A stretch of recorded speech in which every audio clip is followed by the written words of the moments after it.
we can't tolerate women's domination in our country. And it begins from the family. આપણી સ્ત્રીઓ આપણાથી ચડિયાતી હોય અને સ્ત્રીઓનું પ્રભુત્વ હોય એ સ્વીકારી નહીં શકીએ. એ કુટુંબથી શરૂ થાય છે.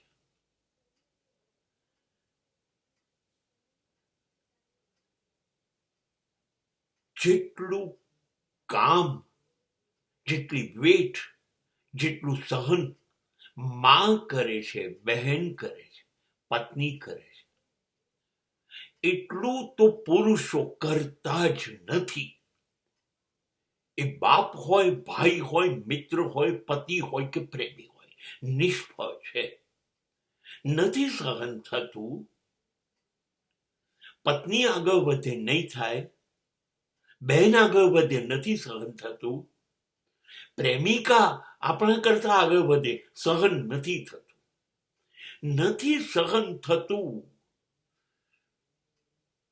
પુરુષો સહન નથી કરતા. આ એમના અહમને નડે છે. મેં બરોબર ધ્યાનથી જોયું છે.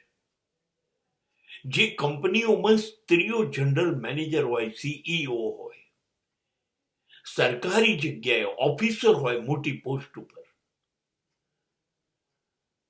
ત્યાં પુરુષો સ્ત્રીઓને બિલકુલ ગણતા નથી, પુષ્કળ હેરાન કરે છે, એની કોઈ વાત માનતા નથી. કેવી રીતે એ હેરાન થઈ જાય, બસ આ પ્રયત્ન કરતા હોય છે. કેમ કે કેવી રીતે અમે પુરુષ છીએ, એ કેવી રીતે અમને હુકમો આપે, એ કહે એમ અમે કેવી રીતે કરીએ. આ બધે ચાલે છે. આ કંપનીઓમાં ચાલે છે, રાજકારણમાં પણ આ જ ચાલે છે. આ જ ચાલે છે. આપણે શોભાના પુતળા તરીકે રાજકારણમાં પણ સ્ત્રીઓને મૂકી. સ્ત્રીઓને મત મેળવવા માટે ભારતના 99% રાજ્યોમાં ચીફ મિનિસ્ટર ક્યારેય સ્ત્રીઓ નથી નિમાતી. હબ્બી હાલ તાજેતરમાં દિલ્હીમાં નિમાયા. કેમ કે બધા વિધાનસભ્યો, બધા ધારાસભ્યો બધા વિચારે કે યાર એ મુખ્યપ્રધાનને અમારા એના હાથ નીચે કામ કરવાનું.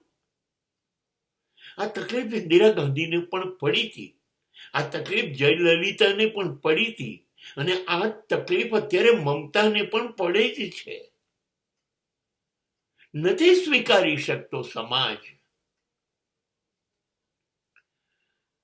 તમે બોલિવૂડની ફિલ્મો જુઓ, હિરોઈને માત્ર પ્રેમ કરવા કે ગીતો ગાવા જવાનું, ફિલ્મ આખી સ્ત્રીઓના ખભા ઉપર પસાર થઈ ગઈ હોય એવી ફિલ્મ કેટલી. 100 ફિલ્મ બને ને તો એક ફિલ્મ સ્ત્રી ઉપર ડિપેન્ડ નથી કરતી. હા, બધી ફિલ્મોમાં સ્ત્રીઓની જરૂર છે.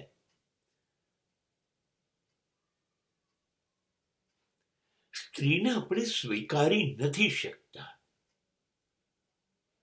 આખું બોલિવૂડ પસાર થઈ ગયું. ત્યારે ક્યારેક સ્મિતા પાટીલ કે શબાના આઝમી કોઈ ખૂણામાંથી ઊભા થાય છે. બાકી ક્યાં છે? આવો, નાચો, ગાઓ, પ્રેમ કરો, રોમાન્સ કરો, સેક્સ બતાવો, બસ જતા રહો. તો ઘરમાં શું છે? આ જ છે ને.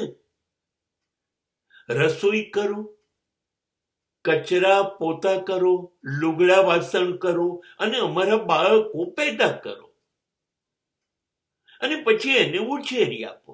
બસ આમ કરતા કરતા મરી જાઓ. આપણે સ્ત્રી ડોમિનેશન સ્વીકારી જ નથી શકતા.